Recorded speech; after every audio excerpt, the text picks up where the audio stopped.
Isang magandang umaga mga kaibigan.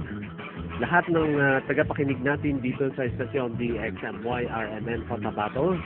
Ito po ang inyong kaibigan sa kanyang maiden broadcast sa programang ito. Professor Raydan Lacson po, nagpapakilala sa inyong lahat. Mayong buntag, mayong aga sa ating tanan. Mapita sa aton mga kaabyanan nga nagapalamati diri sa istasyon sa DXMY RMN Cotabato. Well, mga kaibigan, welcome po tayong lahat dito sa ating programang ito na mamaya-maya ay ipaliwanag natin kung ano ang tamang pamagat ngayon ay tatawagin lang natin sa umpisa bilang isang bayad na programa para sa Lumad Affairs o kaya mga balitang lumad or updates tungkol sa mga kaganapan sa buhay-buhay ng ating mga indigenous people dito sa Mindanao na kung tawagin ay mga lumad. Well, mga kaibigan, ang ating programang ito ay simula sa araw na ito ay magiging lingguhang programa na po sa ganitong oras, alas 10 ng umaga hanggang alas 11 sa araw ng Sabado. Lingguhan po ito, magmula sa linggong ito ay mapapakinggan nyo tayo weekly na magbibigay ng mga updates tungkol sa ating mga lumad affairs. At tatalakayin natin na pag-uusapan dito. At marami po tayong mga naka-line up na mga topics at saka mga mga tema na pag-uusapan na kung saan pwede rin kayong sumali, no? Kaya tutok lang po kayo sa ating programa, no? Maiden broadcast nga natin ito. At mga kaibigan, ay ipapakilala ko rin, meron tayong partner dito, no? Hindi ko pa nasabi ano ba ang sponsor nito ng ating programa, no? Well, bago ko ipakilala ang ating kasama ay nais ko lamang sabihin sa inyo na itong ating Lumad Affairs program ay sponsored by the IPDev, ano? Isang non-government organization. Ano itong IPDev? Ay papakilala rin mamaya ng ating kasama dito sa programang ito. Well, without much further ado mga kaibigan, ay ibibigay ko na po sa inyo ang aking kasama, yung ating katandem sa programang ito, na walang iba kundi siya mismong program officer, program manager ng IPDev.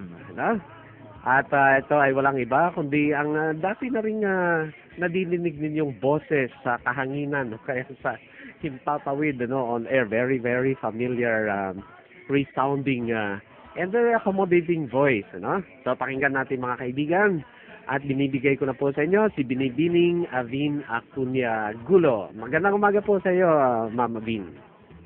Magandang umaga sa iyo, Professor Raydan, at saka sa lahat ng listeners po ng DXMY, radyo natin. Radyo mo nationwide. Radyo mo nationwide. DXMY, simula po ngayon, it's August 3, 2013, ay magkakaroon po tayo nitong regular program na mapapakinggan sa Central Mindanao. Sabi nga ni Erwin kanina ay umaabot ang broadcast nila pati sa Zamboanga Peninsula and areas of the coastal area dito sa Maguindanao. And that's a good sign kasi nga po mga kaibigan, itong programa natin ay specifically po ay tatalakay sa mga isyung nakaka-apekto or isyung will mean a lot, no, sa pamumuhay ng mga lumad, yung mga indigenous peoples dito sa Maguindanao. Ibig sabihin ito, kasamang Abin ay kumbaga dito nila mapapakinggan yung mga lahat ng mga updates and topics tungkol sa ating mga lumad na lipunan dito sa Mindanao, ano po? Opo, kasi nga sa pag-iikot natin, naririnig natin yung mga hiling ng community na maraming ang project na pumupunta sa kanila, tinatanong sila, ang dami-daming tanong tungkol sa kanila, kaya lang hindi bumabalik sa kanila yung tanong. So ito naman ay isang attempt lamang kasi pinagsusumikapan natin na masagot or matugunan yung kahilingan na yon na masagot kung ano man mga katanungan meron sila. Ayun. Pwede rin po silang mag-text sa atin, Prof, Ayun. di ba? Oo, ibibigay natin mamaya kung paano yun, ano.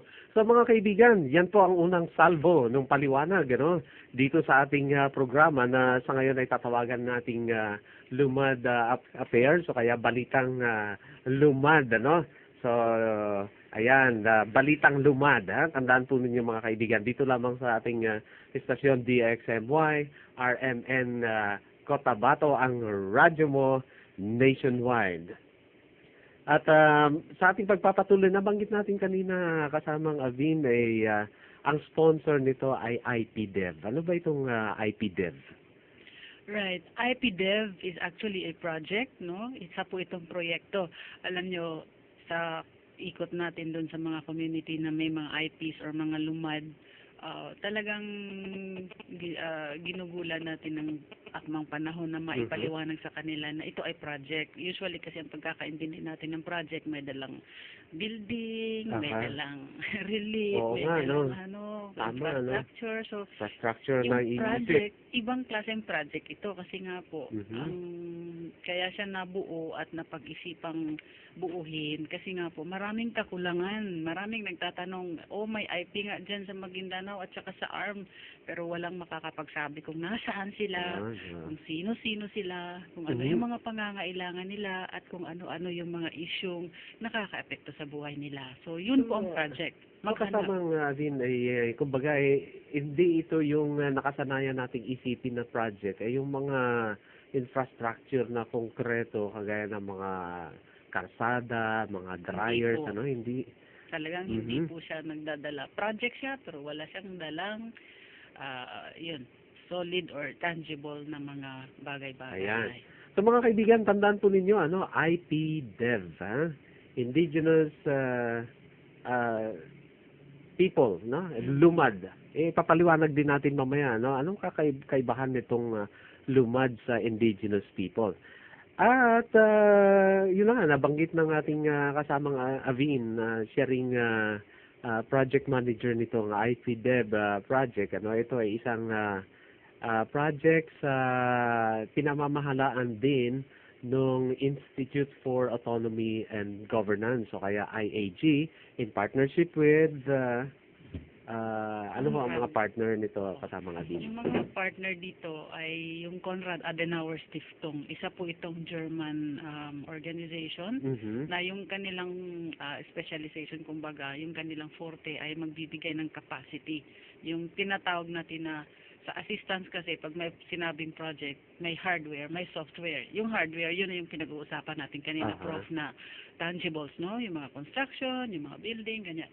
May mga software naman. The software is yun na yung kaalaman. Okay. So capacity building para sa mga lumad. Okay. Aside from Konrad Adenauer Stiftung, meron po tayong mga partner which is development consultants, itong tinatawag nating DevCon. Ang DevCon ay matagal na rin pong into the NGO work, and sila po yung partner natin on the ground. They are the ones who go to the barangays at conducting all the activities like demographic survey, yung mga focus group discussion, yung mga key informant interview, yung mga pagkokolekta ng kung ano-anong mga tanim na meron sa lugar natin.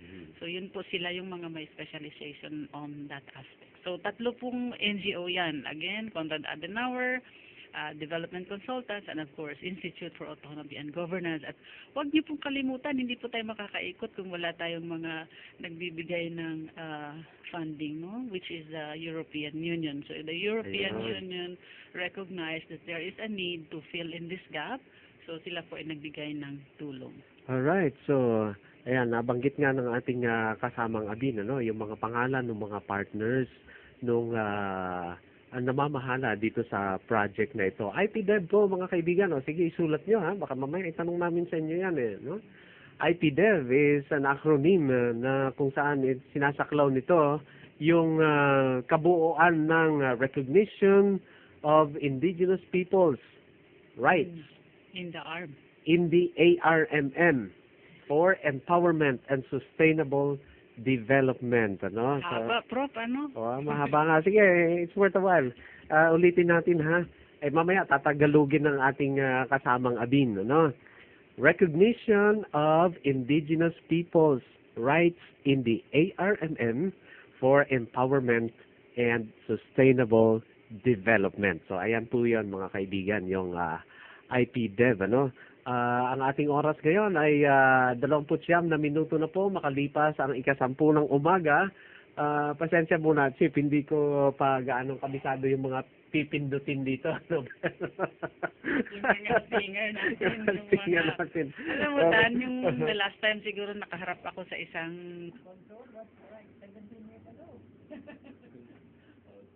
That was 17 years ago. Ano, medyo nawala sa ere yung ating kasamang Avin. Ano. Alright. Sige, ulitin natin ito, Chip. Ano? So, ang ating oras ay ayun. Ang ating oras ay 30 minutes makalipas ang alas 10 ng umaga. Ayun. So, ayan, medyo makakabisado rin natin yan sa katagalan. Ano? And kasamang Abin, you were saying the last time na nakaharap ka sa console ay nung ikaw ay DJ pa. Ha? So, that was like, sabi nga ni Irwin kanina, ano yun, 20 taon nang nakalipas, sabi ko, hindi naman, 17 lang. 1996. So, that Oo, was quite nga. a long time ago. So, Oo. iba na ngayon, meron na kayong mga computer. Oo, Hindi ko na naka-computer. alam Ano? yan. At saka naka-Ustream nga pala tayo, ha? Yes. At, That means, itong programa natin, actually, this will be recorded and can be seen on the internet, no? That's right. Oo, kaya babasahin natin dito yung ating Ustream address, ano? Mga kaibigan, makikita ninyo kami, pero sa ngayon mukhang ako lang yata nakikita pa, ano? Which is the better arrangement, no? Mas gusto ko yun. Hindi. Si Prof. Dan lang ang makita. Makikita ka rin later. It's www.ustream.tv/channel/rmn.cotabato. Ayan, ano? So, www.ustream.tv/channel/rmn.cotabato. Ayan. So, makikita ninyo kami much Hindi po later kayong on. mag-alala mga kaibigan kung hindi nyo mapanood ito right now kasi isa po sa mga gagawin natin sa IPDev ay itong broadcast na ito will be also uploaded sa website ng IAG. So, Ayun, oo. kung meron kayong mga issue na gustong balikan, kung meron man kaming nabanggit in any of our programs, pwede po ninyong mag-browse later on Oo. in your convenient time. Oo, kasi yan ay naka-upload naman sa website ng IAG. Ang IAG po mga kaibigan ay Institute for Autonomy and Governance. Ang kanyang web address ay www.iag.org.ph.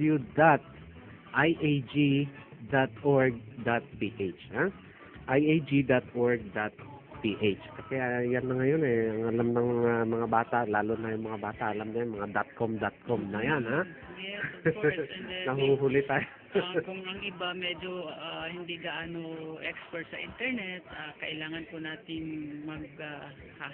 maghabol doon sa technology kasi we want technology to be our friend, especially ngayon na it's a great equalizer kasi nga po even policymakers and the ordinary citizens can already interact with each other with the use of internet. Oo. Kaya nga tayo sa IPDev ay nakita po natin yung opportunity na ito na even with our meager resources, Mhm. alam po natin Meager. well, just enough, no? Just enough. With the help of the internet, we will be able to multiply, ma-multiply natin kung ano yung impormasyon na kailangan dapat makarating doon sa Lumad community. At saka mukhang hindi pa natin nabanggit kung ano yung target Lumad community ng IPDev, Dan, ano? Yun na nga. At siguro as we proceed, kasamang Abin, kasi nga in-introduce muna natin kung paano sila maka-access dito maliban sa on-air program natin na ito. Di ba kasamang Abin, meron tayong Facebook page, Facebook account. Yeah, we're also you can look for us on Facebook. It's IPDev. You can easily search that doon sa mga may connect sa internet. At saka meron din tayong Twitter account. We want to make that as active as possible. At saka meron po tayong mga hard copy, yung mga magazines na dinidistribute natin on a quarterly basis. Ito yung tinatawag natin na kitindig, no? Kitindig. Yeah, it's a Eduray term meaning stand up for something. Magtindog. Tindog sa Bisaya or Ilonggo actually pa. it's also tindig in Maguindanao, yeah. no? So it's generally madali siyang intindihin, no? You have to stand up for something, you have to assert for something, you have to make yourself known kasi everybody is just so busy presenting each other. So there won't be time for others to look you up. So you have just to make yourself known. To assert, ayan, ano? Pakilala ang sarili. Kailangan makilala, so nobody would bother na puntahan ka at kilalanin. You have to present yourself and make yourself known. So that's the idea of kitindig. At sinasabi na nga ng ating kasamang Abin dito, ano, medyo nag-iisip na siguro ang karamihan dyan. At bakit ba? Meron bang hindi kinikilala? Meron bang hindi nakikilala? At meron bang kailangang magpakilala? Bakit ano yon? So, yan, abangan niya mga kaibigan, ano, ating papaliwanag yan, ha? Sa susunod, kung hindi man ngayon, sa susunod nating mga programa. Well, kung naalala nyo, sinabi nga ng ating kasamang Abin, you can access us sa web, ano? Tatlo yon, ano? Merong, merong Facebook, IPDev, merong Twitter, yung doon sa mga Twitter, familiar na mga kabataan ngayon. At ganun din, meron tayong page doon sa IAG website, ano, na iag.org.ph. At siyempre, yung ating mga hard copies na published materials ay yung ating kitindig. Alright.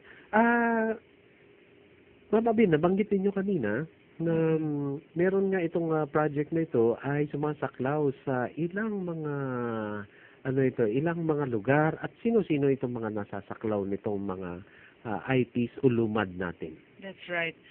Mga kaibigan, siguro yung mga communities na parati nating pinupuntahan, alam na nila na recipient sila. But for the general public, yung mga nagtatanong, asan ba talaga ang coverage ng IPDev?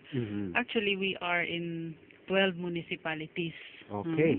12, ano? Sinasabing ARM siya, but the study area specific to 12 municipalities. This is 11 in Maguindanao and 1 in Lanao del Sur. Okay. Ulitin niyo lang natin kasamang Abin, 12 municipalities sa probinsya ng 11 sa Maguindanao. And then we have 1 in Lanao del Sur. 1 in Lanao. Yun. So, ibig sabihin, yung mga munisipyo na ito ay identified to have lumad populations. Ayan.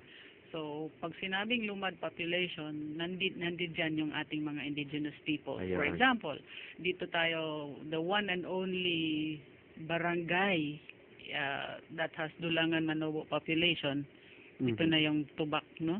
Sa Ampatuan.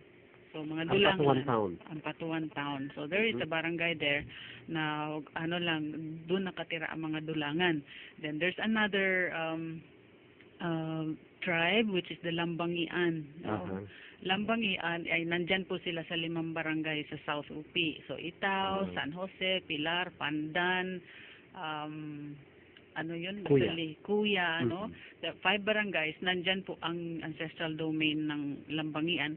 And of course, the rest, that's 5, 6, the rest of the 70 barangays are Teduray. Diyan nakatira ang mga Teduray. And sa Wao, meron po tayong area sa Wao, IPDev barangays, identified barangays. Ito, kasi nga initially in the project, ang sabi nila may Higaonon doon. Okay. So, Higaonon is one of those indigenous tribes. Yes.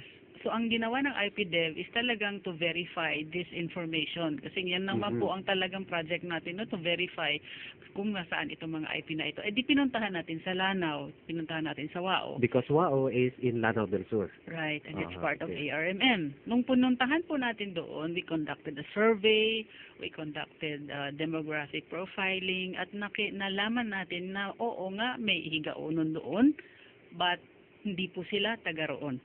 Yun. Hindi sila taga roon. Ibig sabihin, they are not from the place. Wao is not their ancestral land. And Higaunon, originally, ay kung hindi From? sa Wao, ay From galing Bukidnon. Bukidnon. Boundary Alright. lang yun Aha. ng Lanao Sur, Lanao Sur and Bukidnon. Bukidnon. So settlers pala sila. So nung pagkatapos ng survey natin, napag-alaman na hindi lang Higaunon ang lumad na nandoon Sa Wao. sa Wao. Okay. So nalaman natin na meron pa lang, there are also other tribes, 16 of them. Alright. Ang dami-dami nito, no? May mga Talandig, At dumating Matigsalo, din lang sila doon. at mga migrant lang din sila doon. They don't have ancestral domain in Wao. Ang Wao ay originally naman, kung hindi ito ancestral land ng mga indigenous peoples o kaya ng mga Christian settlers, so definitely ito ay kumbaga ancestral land Lupain ng mga Iranon. Iranon. Yun. Okay, so magandang umaga sa mga Iranon nating mga kaibigan nakikinig, lalong-lalo na dito sa gawin ng Parang, Matanog, Duldon, and Barira na adjacent din nga naman sa bayan ng Wao. Yun. So again, kung balikan natin, 4 po yung mga indigenous peoples na Ano yun? kinikater po ng IPDEV. So there's Higaunon, Unon. Dulangan Manobo, Lambangian, and Tedoray. So Ayan. ang Tedoray po yung pinakamarami at pinakamalaking tribo, Okay. composed of 16,000 households. That's 62% of the overall population ng mga IP. Alright. So marami-rami din pala, no? So ayan mga kaibigan, ito yung mga mga malalaking grupo ng indigenous people sa loob ng ARMM. Gusto dapat malaman natin ito, ma-mainstream itong knowledge na ito kasi akala nung iba, lalong-lalo na yung outside sa ARMM, akala yung mga tao dito sa ARMM ay puro na mga Moro at mga Kristiyano. O kaya mga settlers. Meron din tayong mga indigenous peoples. Nabanggit nga ng ating kasamang Avin na 4 yung mga major groupings dito. Tedoray, Lambangian, Dulangan Manobo, and then the Higaunon group. At yan ay isa-isahin din natin na pagpapaliwanag at pagpapakilala sa susunod pa nating mga programa, mga kaibigan. Ang ating oras ngayon ay ganap ng 40 minuto makalipas ang alas 10 ng umaga. Ayun, nahuli. Okay, 10:40 na po ng umaga mga kaibigan. Tata RMN.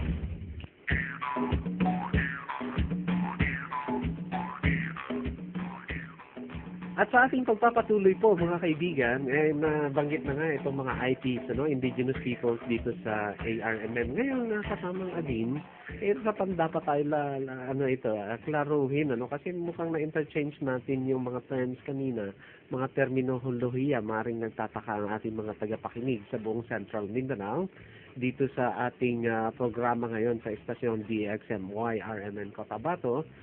Ano ba ang pagkakaiba pala nung lumad at saka ng indigenous people?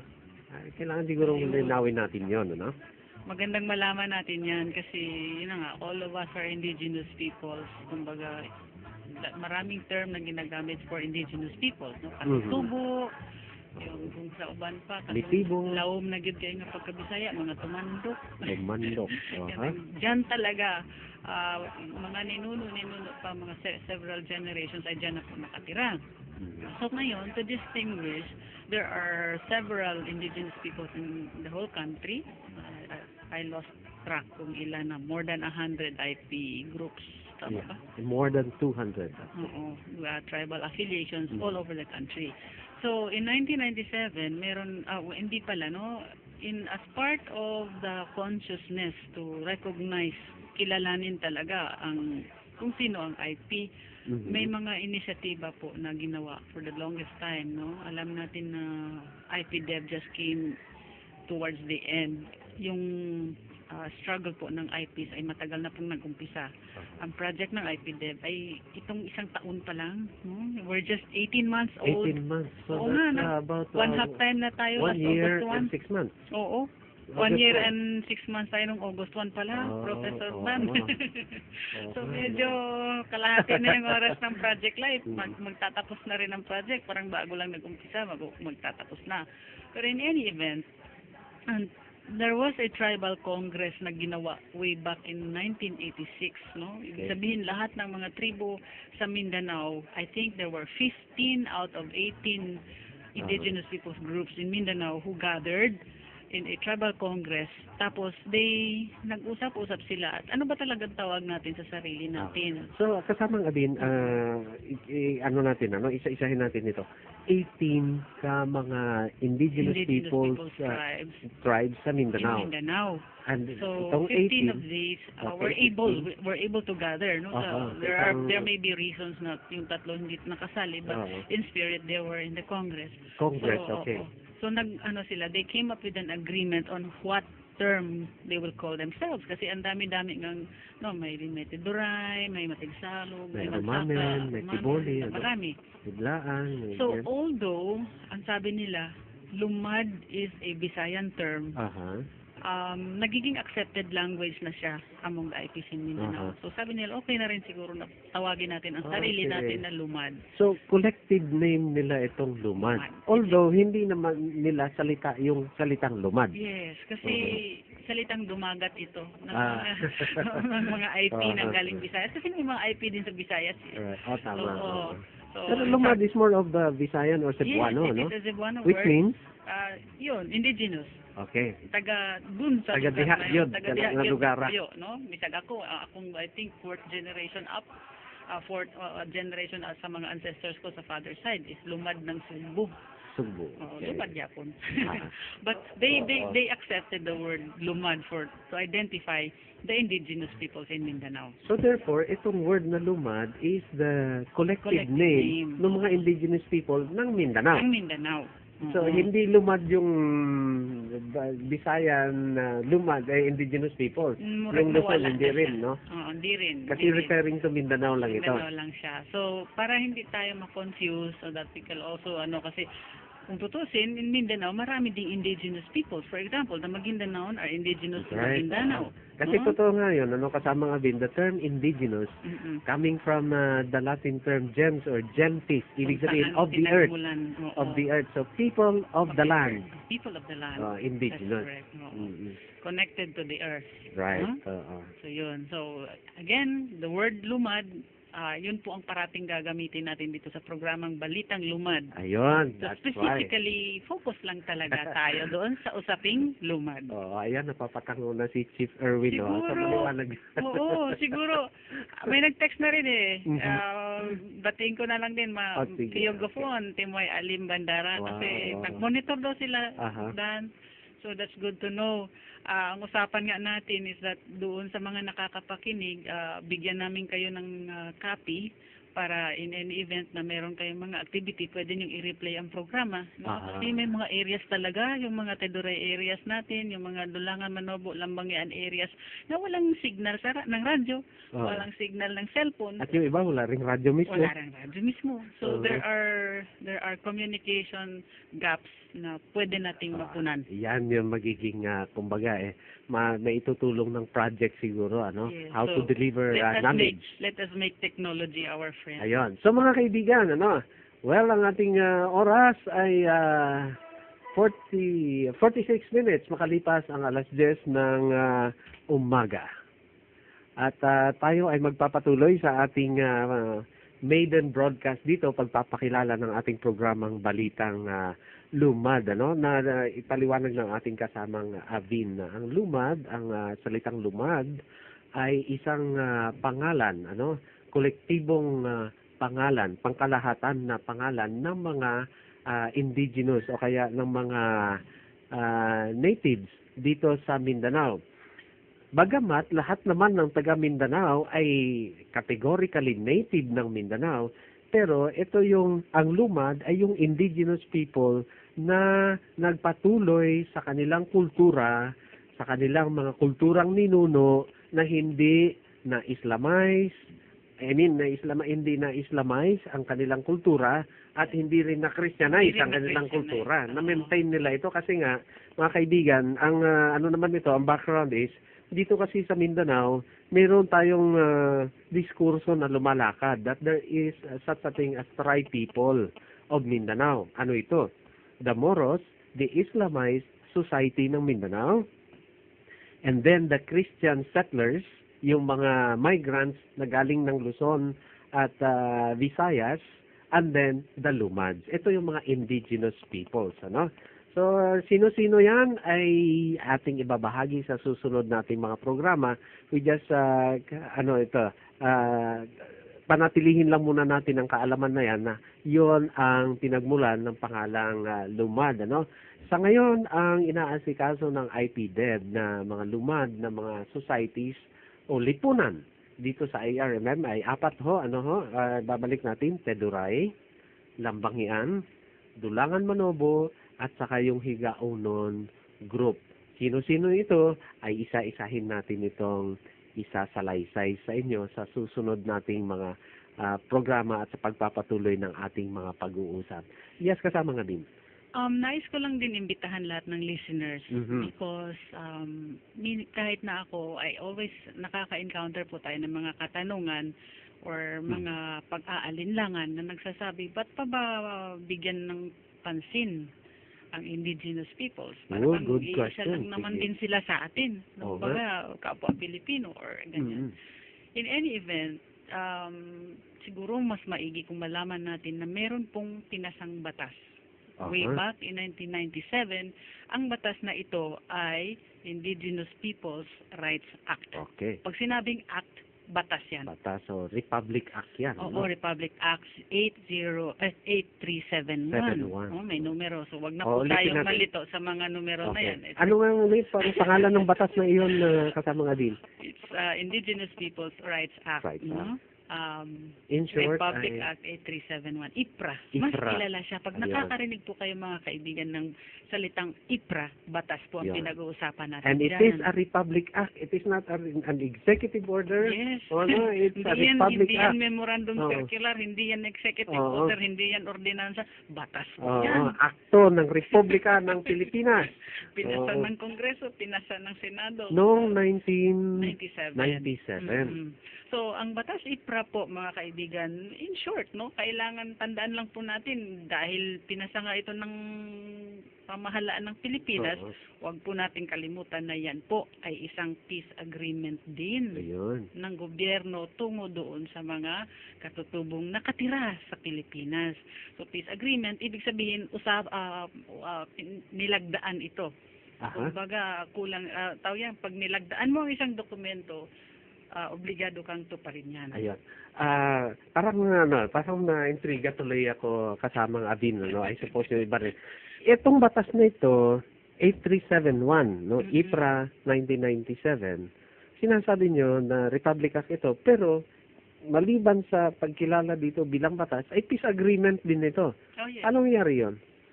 Well, any law, kasi kahit in principle, kahit anong batas, kahit hindi man tayo abogado, pero dapat malaman natin bilang mamamayan na pag may batas na ipinasa, yan po ay sa layuning magkaroon ng kapayapaan at pagkakaintindihan. Ang intindi ko kasi kasama nga Bin, nung peace agreement, ay dahil meron silang hidwaan. Yes, of course.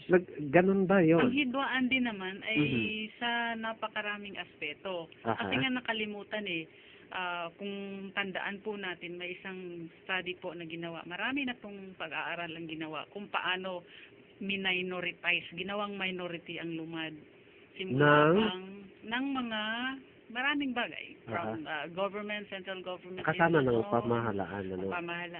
They had the land settlement program. They brought in Filipinos from Luzon and Mindanao, Luzon and Visayas, tapos dinala sa Mindanao.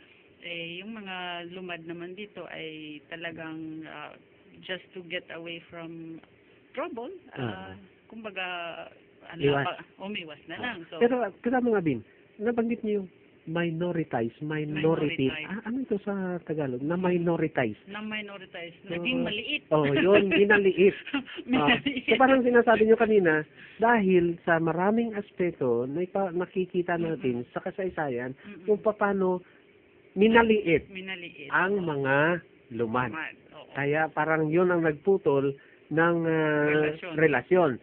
Kaya nga, itong batas na IPRA na ito, 8371, dahil sa batas na ito, ay kumbaga, pinupunan yung pagmamaliit sa kanila. Kaya mukha itong Peace agreement. Ayun. So, Ayan. tandaan po natin yan dahil Mhm. batas yan, tungkulin po na tuparin ang batas. So, Mhm. ngayon, yung IPRA, kung titingnan po natin ay